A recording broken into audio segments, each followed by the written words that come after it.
নমস্কার বন্ধুরা, আমাদের চ্যানেলে আপনাদেরকে অনেক অনেক স্বাগত। দুই বাংলা অর্থাৎ পশ্চিমবঙ্গ এবং বাংলাদেশ এবং তার সঙ্গে সঙ্গে ভারতবর্ষের বিস্তীর্ণ এলাকাতে প্রবেশ করেছে বর্ষা এবং ইতিমধ্যেই প্রাক বর্ষার বৃষ্টি প্রতিনিয়ত প্রত্যেক দিন কিন্তু হচ্ছে। এইবারে কিন্তু আসছে ভারী বৃষ্টি, কিন্তু কোন কোন জায়গায় কোন জেলায় এবং বাংলাদেশের কোন কোন জায়গাতে এবং উত্তরবঙ্গের কোথায় কোথায় ভারী বৃষ্টির সম্ভাবনা আছে সবটাই বলবো এই ভিডিওর মধ্যে। ভিডিওটি একদম শেষ অবধি দেখবেন এবং নতুন হলে অবশ্যই আমাদের সাবস্ক্রাইব করে আমাদের সঙ্গে থাকবেন।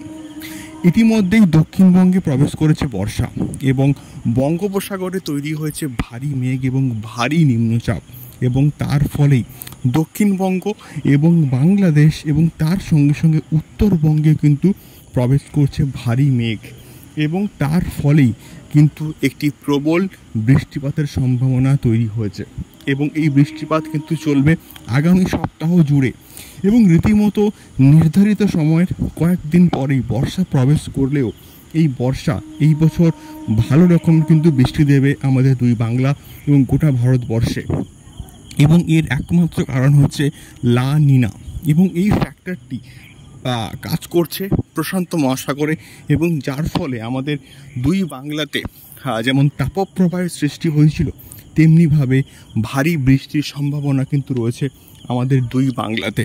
এবং এই লা নিনার প্রভাবে কিন্তু আমাদের বাংলাতে এইবারে পর্যাপ্ত পরিমাণে বৃষ্টিপাত হবে, যদিও এখনও অবধি বর্ষা দেরিতে প্রবেশ করায় প্রায় 17% বর্ষার খামতি থাকলেও এই বর্ষার খামতি বেশিক্ষণ কিন্তু থাকবে না এবং বৃষ্টিপাত চলবে, এবং এই প্রবল বৃষ্টিপাতের জন্য কিন্তু বর্ষার খামতিটা কিন্তু অনেকটা পুড়িয়ে যাবে।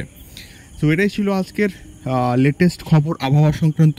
আপনারা অবশ্যই ভিডিওগুলোকে শেষ অবধি দেখবেন এবং এইরকম ওয়েদার রিপোর্ট এবং আবহাওয়া সংক্রান্ত খবরগুলো পেতে গেলে অবশ্যই চ্যানেলটিকে সাবস্ক্রাইব করে আমাদের সঙ্গে থাকবেন। দেখা হচ্ছে পরবর্তী ভিডিওতে আবহাওয়া সংক্রান্ত এবং ওয়েদার রিপোর্ট সংক্রান্ত আরও অনেক অনেক এক্সক্লুসিভ খবরকে নিয়ে। নমস্কার, ধন্যবাদ।